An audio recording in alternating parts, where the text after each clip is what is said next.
AD, everyone knew coming into this series, when you look at the Warriors lineup, that you could be a featured part of the Lakers attack. What do you think allowed you to be so effective tonight?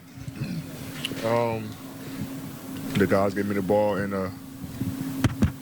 the guys just getting the ball to me in the right spots. A lot of it came off pick and roll, a couple post ups, some offensive rebounds, but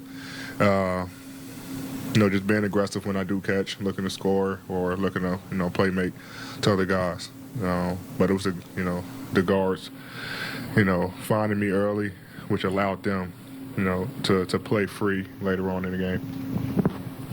LeBron, this team has been through challenges throughout the course of the season, continuity, ups and downs, all sorts of different stuff. What did you think of the mental resolve to withstand a 14-0 run in this building late and to close those guys out with poise? That's been us since we, made the acquisitions to our new guys. We've been able to be very resilient in games. Like I said, we've been playing playoff basketball for about 2.5 months now, just trying to, punch our clock in to be able to play right now in the postseason. So, we've been very resilient tonight versus a team like Golden State, the defending champions, and we know how great they are on their home floor over the years. So to withstand that, and it's another good step for our ball club. Anthony, just kind of thinking about Game 2 and adjustments that Golden State might make. They had Looney on you for most of the game. Draymond kind of took over late. What are the ways that you think that changes once they go maybe a little smaller, or Draymond plays a more 5, and what do you expect from them in their building in Game 2? Well, it's going to be a different game. Obviously, they're going to make adjustments. We're going to make adjustments. The building will be probably a little bit louder. We obviously don't want to go down 0-2. So the crowd's going to be more into it, but we're going to continue to, I'm going to continue to be aggressive. I know our guys are going to continue to be aggressive. Obviously, we know that Draymond, likes to help. So we probably, if they do decide to put him on me, figure out ways I can be effective, with him doing this thing defensively. But who knows? We'll see what happens in Game 2. If they make that adjustment, if they don't, and still trying to find ways to attack. What do you guys make of the defensive game plan tonight and just your ability to wall off the paint? And obviously they take 53 threes, but felt like you guys kind of were controlling them defensively. We got to do a better job. I think even though late, they made a run, and I think throughout the second half, just only giving up 48 points, that's really good, But we had a couple lulls where we allowed those guys, Steph, Clay, and Jordan, to get some looks that if we're really tuned in, it won't happen because they're going to get they're going to get their looks anyways. So we can't have our own personal problem mistakes. So we got to be better. We got to be better. We love the game plan, but we got to be better as the guys on the floor. Yeah, AD, as much as you've dominated in the postseason, do you feel like you're proving people wrong, or does that matter to you? It doesn't matter to me. I don't care what no one thinks. Only, the guys in the locker room, coaching staff, it's only opinions that I care about. Other than that, I just go out and play basketball, try to do what I can do to help the team win. Opinions outside the locker room, what guys say, guys think, is irrelevant to me. Coach Ham said that both of you guys have kind of been a rock for him and kept him afloat mentally in a lot of ways. What kind of advice have you had for Coach, and what do you think about how he's grown this rookie season for him as a head coach? For us, we've been a part of this franchise, the longest that's on this franchise right now, and we've had our battles together. So, for us to be able to, have that relationship with the coaching staff and have that relationship with Coach Ham, and him to be able to trust us on the floor, that we can be an extension of him, to relay his commands, relay his messages. I just think it just makes it a lot calming for him, that he knows that he has guys on the floor that has been in a fight, has been in a foxhole, and has had experience, in tough games, So, every game and every day is another learning experience for our coaching staff and for us. And, we just try to, make it as seamless as possible when we step on the floor with the game plan that they're giving us.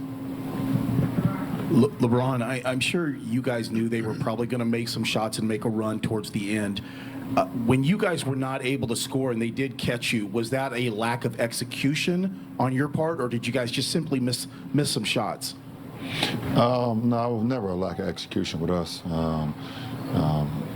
At the end of the day, we only had 8 turnovers, so that let us know we was not sloppy with the ball. We were executing at a high level.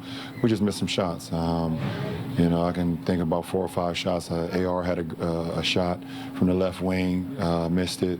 I had a fadeaway, jumper in the paint, missed it.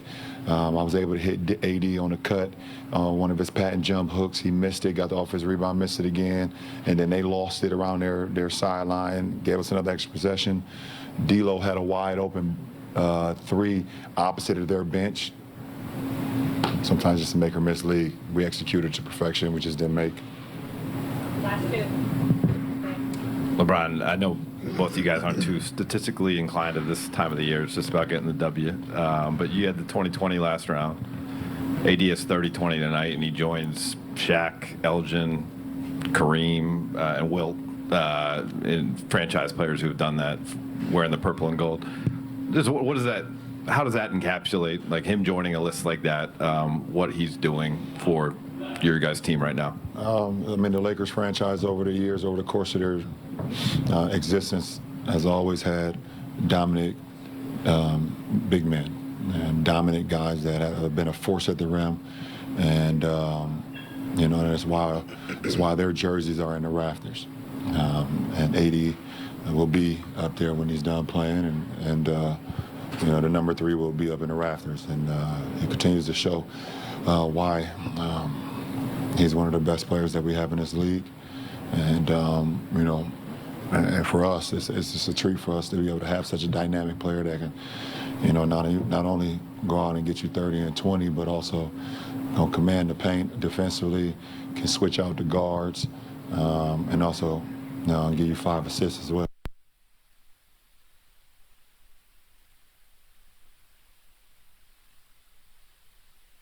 Improve for the franchise to be able to have, another one, in their franchise that wears the purple and gold. That's in the present right now. Hey, LeBron. Oh, here. I'll take my watch next week. Or a car. You have had a lot of great historical games against Warriors in the old Oracle Stadium. How do you feel to win your first playoff game in the new Chase Center, as a Laker?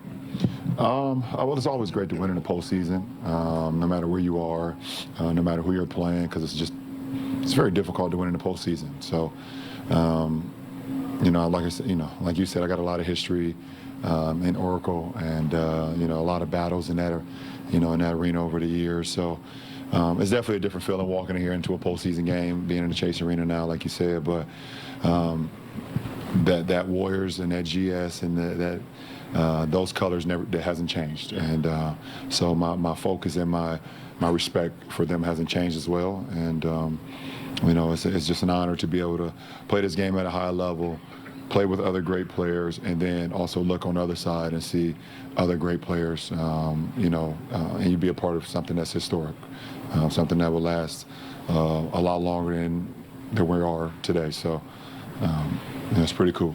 Thank you. All right, LeBron and AD, guys, we talk about the star.